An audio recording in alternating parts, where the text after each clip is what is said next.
Madayaw og mayong adlaw mga kaagri, laing episode na pod kung asa atong pagahisgutan ang mga programa, proyekto ug inisyatibo sa Department of Agriculture Regional Field Office 11. Sa ngalan sa Book Chief Information Officer Janelle T. Flores, ako si Celso Vergara ug kini ang atoang Tech Talks.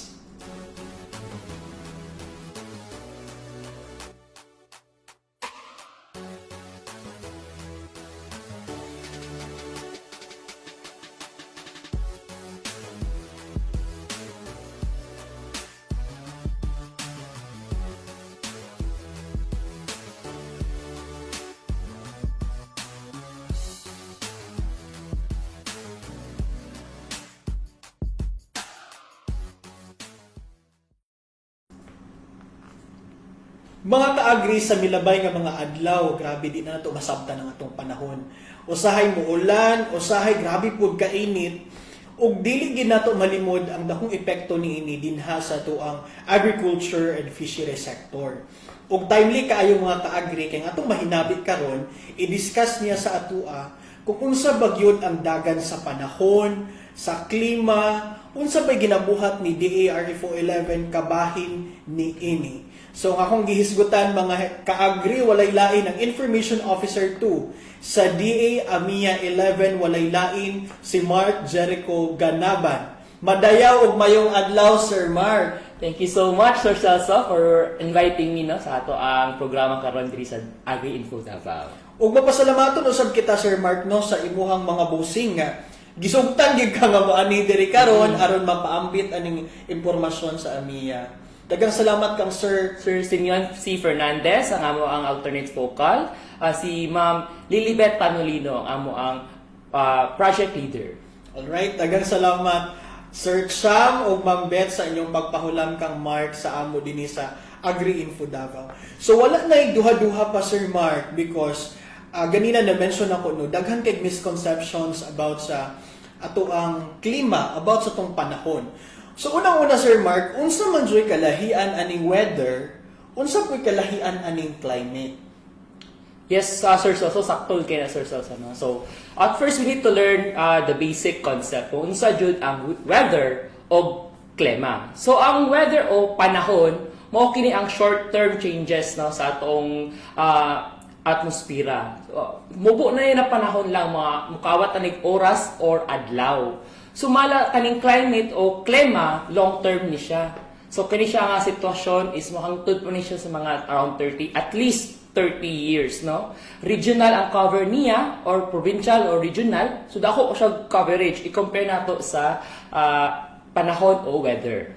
Mao di ay. So mo din ang naay weather advisory. Yes. Mo na kana sinima na ba na Sir Mark na sa pag-asa? Mo na siya ang weather. So weather forecast nato sir na doon tayo 10-day weather. So around 10 days lang na tayo mga 1 day lang na forecast pod bahagikan sa pag-asa. Og usab pod sir so na tayo ginatawag nga seasonal climate outlook which is mga 6 months pod ang coverage po ana na.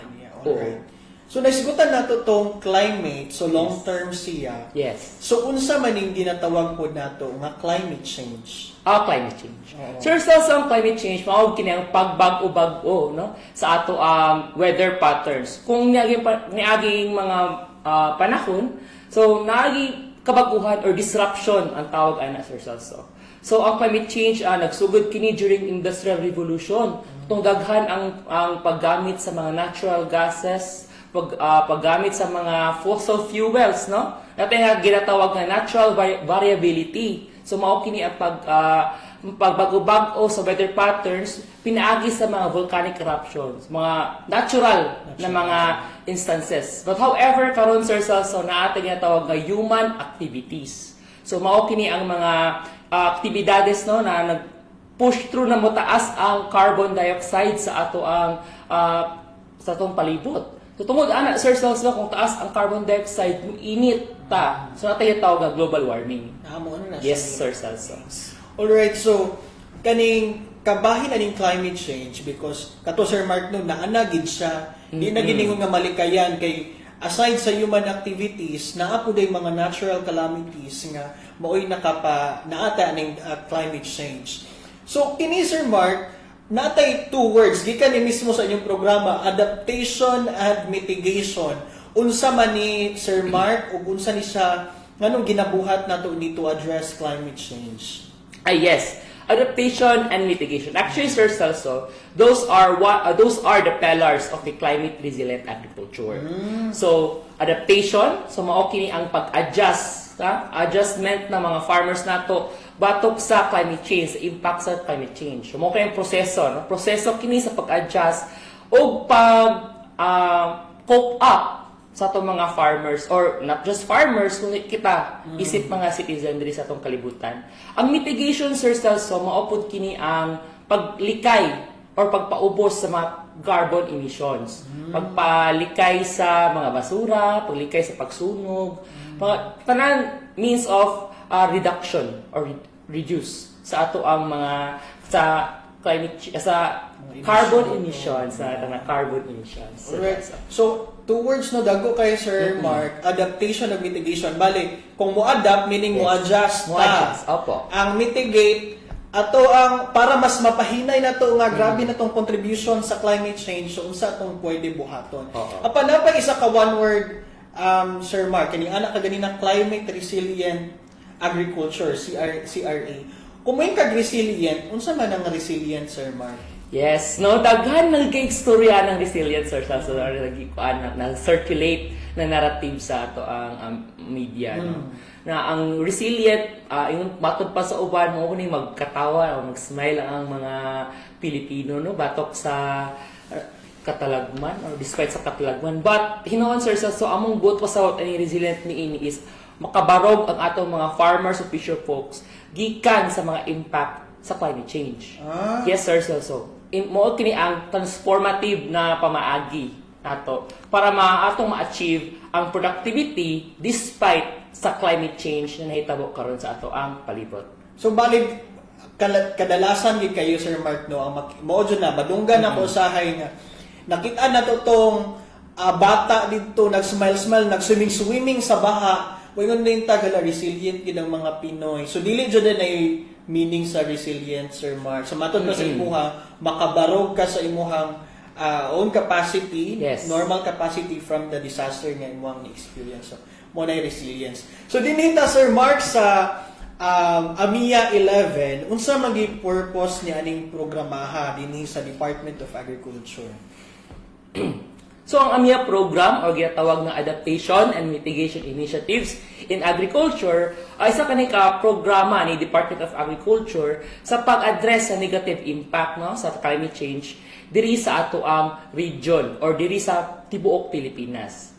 No, so ang una goal ni ini ang pag-implementar sa Climate Resilient Agriculture or CRA. So, isip goal ni ini ang pagtukod sa mga pag-prepare sa mga communities na makabarog sila kaugalingon, makapundar sila and agri-enterprise na mamahimong pamaagi para mahimong produktibo o ma-maximize nato ang inputs na atong ginabutan sa atong fields or sa atong mga fish ponds bakaha. Sir Celso. Okay. Na kay na-mention nga para matabangan ang atong mga mag-uuma kabahin sa mga climate-related hazard. Unsa man nga mga climate-related hazard, Sir Mark? I'm sure dili lang niingon nga bagyo. Yes, Sir Celso. So, mga climate-related hazard, base sa among gipabuhat na Climate Risk Vulnerability Assessment or CRVA, adunay mga hazard or mga katalagman na naadili sa ato nasod or region. So, 8 kabok niini: landslide, erosion, extreme wind, drought, sea level rise, storm surge or saltwater intrusion, o flooding. Diri sa Davao Region, Sir Celso, base sa CRVA nato, ang pinakakusog nato nga or pinaka-common nato nga hazard is mao kini ang typhoon, bagyo, o flooding. Kung naay bagyo, naay flooding, as well as na ang landslide o erosion. So, prone po kayo since nata sa lowland, prone for flooding, and high uplands, prone for landslide or erosion. Nindot kay nga naay pagtuon nga ingon ani kanang ang vulnerability sa mga farming communities kay kanang sa atong pagplano na unsa may interventions nga timely and appropriate nga atong mahatag dito. Yes, maupod ka na. Na-mention ni mo, Sir Mark, nga isa po yun sa inyong gitagaan o importansya dinha sa AMIA 11 ang paghatag og kining mga trainings or capacity building. Ginatawag ninyo ni Climate Resilient Field School. Unsa may mga ginabuhat ani Sir Mark ug nganong importante kini kaayo? Yes, sa aming program, Sir Celso, nadula kita yung mga interventions. No? Una niya na is ang Climate Resilient Field School or Capacity Building initiatives nato. So, kaning Climate Resilient Field School, usakit ka 9-week training no, sa atong mga farmers and fisher folks para matunan nila ang mga relevant, up-to-date or updated na mga technologies or practices na gina-promote nato diri sa Davao Region. Na gina-promote mismo diri sa Davao Region nga Department of Agriculture. So, ang naani ini sa itong Climate Resilient Field School, Sir Celso, ang mga topic ilahang gina-take up ang kaning mga sustainable practices like sustainable coffee production, sustainable vegetable production, and so of course, sustainable livestock production. So, nagka-partner kita ni Sir Celso sa itong mga technical experts diri sa Davao Region, diri sa itong departamento. Isa sa among mga partners ni ini ang mga eksperto o mga researchers nato gikan sa research division o itong mga technical experts gikan sa itong field operations division, Sir Celso. Okay. And base po sa mga pagtuon, Sir Mark, isa gid sa mga challenges din sa pag-combat or pag-address nato sa mga epekto sa climate change. Ilabi na nga to sa mga mag-uuma. Kining ato ang knowledge. So, dira na amoy ginatawag nga Climate Information Service or CIS. Kay sa una, na-experience mo na ako na Sir Mark, sa una pa lang kay ako, nagdako ko sa umahan, usahay dili kini kasabot sa kanang mga weather reports or kini mga datos nga di palabas. Kay it's very general, so dili siyang murag nakaingon sa agriculture gid nga context. So unsa bay pamaagi ninyo aning Climate Information Service? Unsa bay mga datos nga atong ginapanghatag dito sa itong mga mag-uuma? Unsa bay itong pamaagi para makasabot sila o unsa bay mahimong epekto niini sa ilahang mga farming practice? Yes, Sir Celso. No, aside sa atong mga classic interventions, nakakita yung tawag na Climate Information Service. So, ang Climate Information Service, so, isa ka early warning decision tool para design na para mahatagan na itong mga farmers o fisher folks o sakto nga informasyon batok sa atong panahon o klima. So, gikan kini sa Pag-asa, which is ang atong source sa tumaong informasyon, o gitranslate nato kini pamaagi sa atong CIS. So, ang naan ni Sir Celso, nato tayo duha na ginahatag sa atong mga farmers and fisher folks. Aduna kitay una, ang ato ang 10-day farm weather forecast, no? 10-day farm weather forecast, 10 days ni siya nga coverage, Sir Celso. So, ani ini ang mga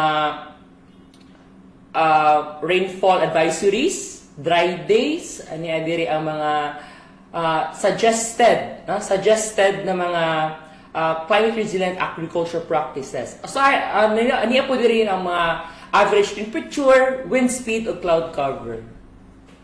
So, example ni ini ang aside ani Sir Celso, napatay ginahatag na seasonal climate outlook and advisory. So, aside sa 10 days, natay 6 months na coverage sa seasonal climate advisory nato. So, sa pamaagi ni ini, mahatag na to overview ang ato mga farmers kung unsay mahitabo within the 6-month period. Unsa ang mahitabo sa season, mag-ulan na ba kini? Taas na ba'y possibility mag-drought, na ba'y possibility na mag-La Nina? So pamaagi ni ini makahatag dugang kaalaman para maka-decide atong mga farmers sa fisher folk kung kanusa sila magtanom o kanusa sila mag-apply sa pesticide o kanusa sila epektibo na makabaligya no sa ilahang mga produce o sa ilahang mga abot, Sir Celso. So maka-prepare sila. Maka-prepare. Kibali, muna siyang first in line gid nato dapat. Ang atong first line of defense nato isip pa nga citizens, di ba? Batok sa klima o panahon, kailangan na atay saktong kahibalo. Saktong kahibalo, Sir Celso. So pinaagi ni ini sa atong Climate Information Service, makapangandam kita, no? Mahimo kitang safe di lang kita ang safe pati po na itong livelihood sa itong mga farmers o fisher folk, Sir Celso. Unya dili lang po siguro Sir Mark kaning dili lang sa itong mga mag-uuma. Ilabi na kadtong sa lokal nga panggamhanan sa itong mga LGU sa Yes, itong mga Sir counterparts kay pag-abot sa panahon Simbako Sir Mark sila man muhatag og mga tabang o mga interventions ngadto sa itong mga farming community. So naano po tayo kolaborasyon sa itong mga LGUs kabahin niini? Yes, sir. So, no, batok sa itong Climate Information Service, kami siya ginahatag na firstly, no, dili sa, kaya tinaagi sa Facebook page na to, no? Post na to, share. And also, mechanism po na to ni Sir Celso is ang LGU na to, Local Government Unit, pinaagi sa ilang magro o pagro, na-collaboration ang aniya program ni ini. Uban nila, no? Sila, among capacity actually, na higayon may training, series of training for CIS, pag-craft mismo sa report, pag-craft mismo sa 10-day weather o sa seasonal climate outlook. Kay sila na mismo ang mag-report or maghatag sa ato ang farmer ang mga informasyon. So, aside sa among Facebook page, na-upload ang mga Facebook pages, no, sa atong mga LGUs, ato mga Provincial Agriculture Office o Municipal Agriculture Office, nag-post po sila dito, Sir Celso. Shout out atong pinaka-uptick na mag-post sa mga atong CIS, labi na ang Pagro sa Davao Oriental. As well as sa City Agriculture Office, sila po, Sir Celso, isa sa itong mga strong partners regarding with DCIS po, Sir Celso. And then, of course, Sir Mark, dili lang taman sa paghatag og mga igong impormasyon or mga production inputs. Si AMIA naghahatag usab og mga equipment, market, binatabangan ninyo sila sa market linkage og sa katong nahisgutan ng training. Yes. Ginatawag din ninyo sila og AMIA Creates. Unsa man ni nganong inani atong tawag ani Sir Mark ug unsa kini ka importante nga interbensyon dito sa tuang mga mag-uuma? So, Sir Celso, ang AMIA Creates, no, mao kini ang Climate Risk Agri-Fishery Technology-Based Enterprises. So, mao isa kini ka project ni AMIA program para matagon na dugang focus, no, ang production and processing. So, di lang kita taman sa production, Sir Celso. So, among panlantaw sa isip usa ka resilient na mga farmer fisher folk, kabalo po sila mo transform sa ilang mga raw products into value-added products. So, mao na, Sir Celso, no, naghatag kami og product development equipment, naghatag po mi usab og mga production support like feeds, fertilizers, and small equipments, no? And also, na ay market linkages na among ginapahigayon og usab po, Sir Celso, product development ng mga initiatives po, Sir Celso. So, actually, latest na mga delivery, Sir Celso, no, na deliver nga hauling trucks for 2025. As of 2025, natin gina-deliver karon nga hauling trucks, natay corn sheller, biomass shredder, o mga livestock food, Sir Celso, naghatag food biana. Kining sa isa sa inyo, nakita na ko ganina sa ato ang mga pictures. Isa sa inyong mga gina-promote nga mga best practices niyo sa ginatawag na to nga mga AMIA villages, kining small farm reservoir o kining communal vegetable garden. Nganong ato aning gina-promote, Sir Mark? Yes. So, kaning mga practices, sir, no? So, muna nga tawag ng mga the MVP of climate resilient agriculture practices. So, mo kini the most valuable practices kay mostly mo gina pinaka grabe na itaas ng adoption rate sa mga mga AMIA villages. So, una niya na, Sir Celso, katay mo ginaingon nga small farm reservoir. So, mo kini ang water impounding nato na, Sir Celso. So, magkalot sila bangag sa yuta. So, karang na siya nga bangag nga mahimo ang akinang pond. So, karang pond, Sir Celso, pwede na siya kuhaan ng tubig nila kung ting drought, kung hinay, kung naihulaw. Kung napoy ulan, mo po na ilang gamiton para magtapok og tubig dito, Sir Celso. So, kibali ang purpose o ginana is to have ample supply of water. Kay water security equals to food security. So, ana gina, Sir Celso. So, at on top, nakita po na potential na pwede po siya mamahimong fish pond. Di ba, Sir Celso? So, sa fish ponds na to, so tungod nga mechanism, no? pwede siya makaimbak ng tubig, yun, pwede siya mayroong fish pond. Na doon na yung 9 ka-amiya villages nag-adapt. Nagdap ani? So asa Yes. ka ni Sir Mark kini itong nakita karon sa screen nga mga tilapia. So, nakita na to din sa screen na sa itaas na picture na gikan na siya sa Union, sa mga Amiya Village sa Union, Moncayo, Davao de Oro. Napunta sa Aguila Farmers Association sa Sitio Suwawan, sa Suwawan, sa Barangay Suwawan, Barangay Suwawan na sa Davao City o napo diri sa Davao Oriental, diri sa San Isidro, Davao Oriental. Actually sir sa dagan-dagan pa mostly each province na nanay small farm reservoir. Ginabaligya ba ni nila ng tilapia? Ako sila income po dani. Yes, and speaking of sir Celso, diri gid naman kayo na naagi kwarta gid no sa mga aning inisyatibo sir Celso. So ang average na ani Sir Celso, kita nila, mo additional kita sila og 10,000 to 29,000 pesos sa isa ka pan Sir Celso. Depende sa kadak-o ni Sir Celso.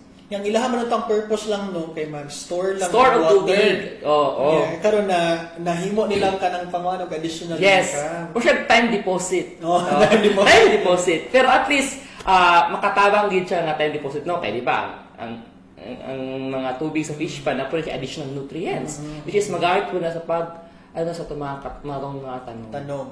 Unya kay speaking of mga fishery magid ni Sir Mark na unsa pud ni nakipag-tie up gud mo sa BIFAR when it comes sa inyong mga programa sa Amiya nga kabahin gyud sa fishery po.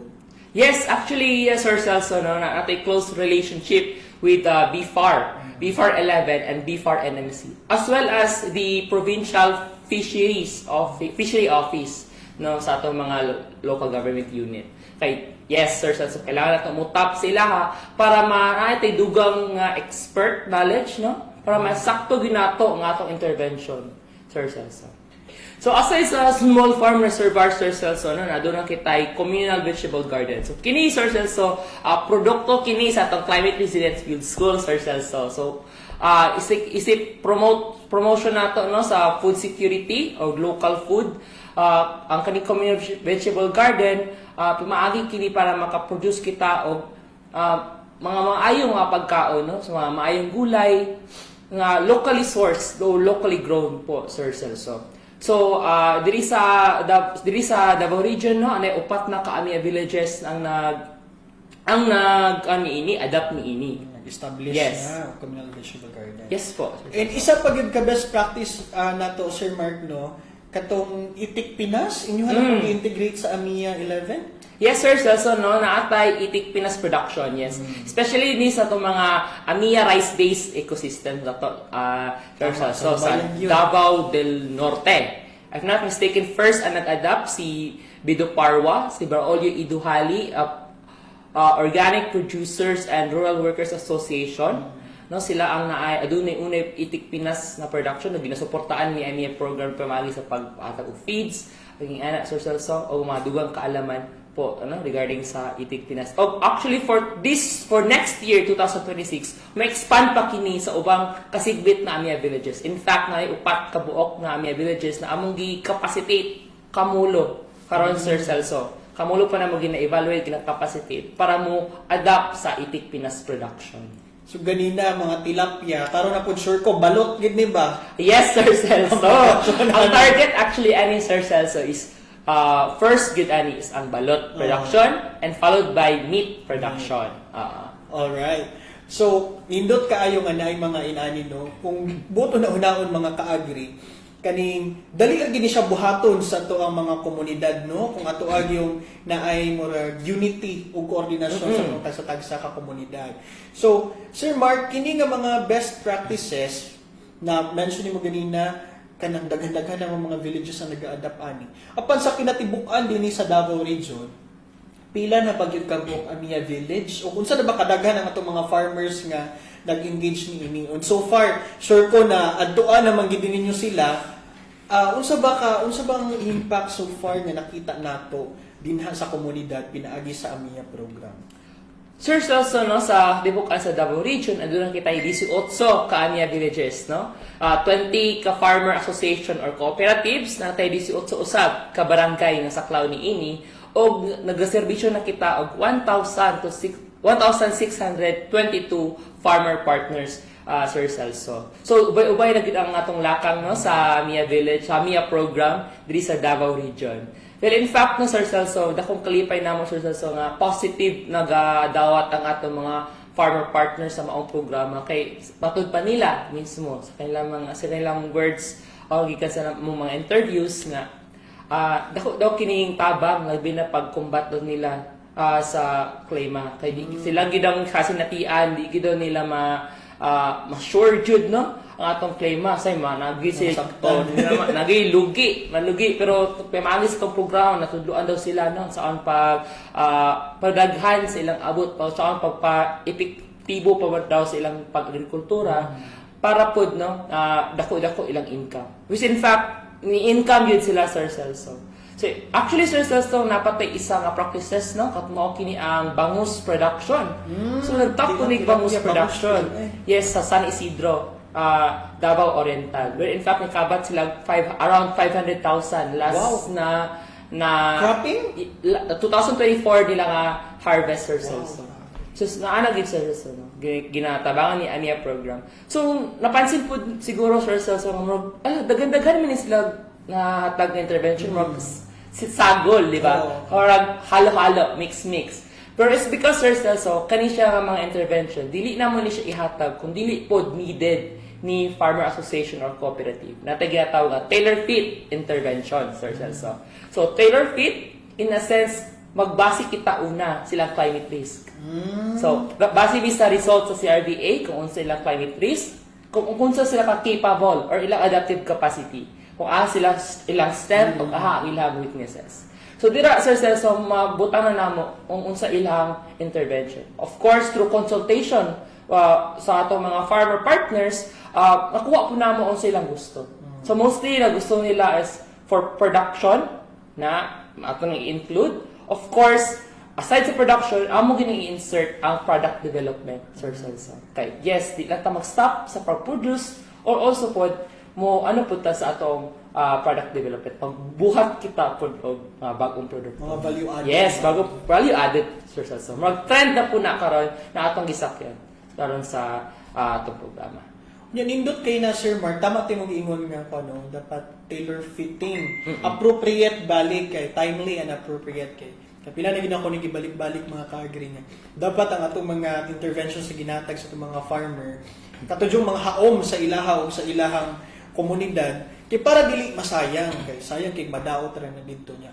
Gikan binasang mga buwis sa tuang mga Pinoy. So, Sir Mark, unsa pay dugang mga plano sa AMIA 11 sa mga musunod nga mga bulan, musunod nga mga tuig? Nabatay plano nga mag-expand to more barangays, cooperatives? Yes, sir. Sir Celso, as of 2026-2027, so gina-focus na mo karon, Sir Celso, ang 18 ka-AMIA villages na naata karon. So, sa among implementation, Sir Celso, na may ginatawag nga AMIA Development Pathway. Natin phase 1, phase 2, phase 3, and phase 4. So mostly, Sir Celso, atong mga AMIA villages na fall in sa phase 2 o phase 3. Mao kini ang testing and practicing CRA technologies o ang AMIA Create, ang pagsugod nila sa AMIA Create. So naapata sa tunga-tunga nga part, Sir Celso. So mao among gina-focus karon na ang naa sa phase 3 move up na sa phase 4 o ang nasa phase 2 move up sa phase 3. So among mo nang gid among focus na i-increase na amo ang initiatives, no? Padayon ang pag-monitor, padayon among pag-adto sa ilang mga komunidad para i-check na mo sila, amo sila mahatagan og advice sa mga dugang nilang kailangan, no? Para sa pagtuman sa ilang phase nila or development pathway po nila, Sir Celso. So goal gid nato, Sir Celso, adto na tay phase 4. Mao kini ang sustained AMIA Create or naka-consolidate na sila. So diri na tong farm consolidation. Yes, farm consolidation. Akong tan-aw gani, Sir Celso, no, kaning AMIA program naghatag kini og another lens or another approach sa farm consolidation. Yeah. Tinuod kay kanang it's not the katong the usual nga katong suporta na to, no? Karon pag yun nga kanang taas kayo og kitagaan na tong importansya ang klima kay my God, dili na jud masabtan na atong panahon karon. Oo. So dako kay moingon ba sila, farming is a risky business. So samot di ka magtan-aw, di ka wala kay tarong kahibalo sa tong panahon ug klima, mas lisod, mas risky gyud mga ka-agri. So Sir Mark, kung naatay mga farmers, mga kooperatiba, asosasyon nga gusto mahimong Amia Village or gusto makahibalo about sa inyong programa, asa sila muduol o asa sila pwede ba mo contact? Yes, no? Itong mga ka-agri na gusto na ay dugang kahibalo batok sa Amia program, visit lang ta no, sa ato ang Facebook page na Amia 11. Nata sa Facebook, no? O usab pod napod pita ma-contact through email, no? daxiamia@gmail.com. So, pwede po ta makontak sa email. Or kung gusto po mo ato diri sa itong opisina, na ata diri sa DA11, Regional Field Office, sa Bago Oshiro, Davao City, sa 4th floor, no, sa DA nga opisina. Alright, daghan king salamat Sir Mark. Hamubo nga panahon pero daghan kaayo siksik-liglig yun ang atong mga nahisgutan karong adlaw mga ka-agri. So, laing episode na pod kung asa ato ang gihisgutan ang mga programa, proyekto, inisyatibo sa Department of Agriculture. Once again, ang Information Officer 2 sa DA Amia 11, si Mark Jericho Ganaban. Daghang king salamat, Mark. Salamat. Kung sa itong mga ka-agri, kung naamoy mga pangutana, komento, or mga suhestyon, kabahin sa itong mga nahisgutan karon, comment down below kay ato anang paansiran kang Mark Jericho Ganaban o sa iyang mga kaubanan sa DA Amia 11. Daghang king salamat sa inyong padayon nga pagtan-aw sa itong mga Tech Talks every episode. Sa ngalan sa mga Chief Information Officer, Janelle T. Flores, ako si Celso Vergara, ug kini ang atoang Tech Talks.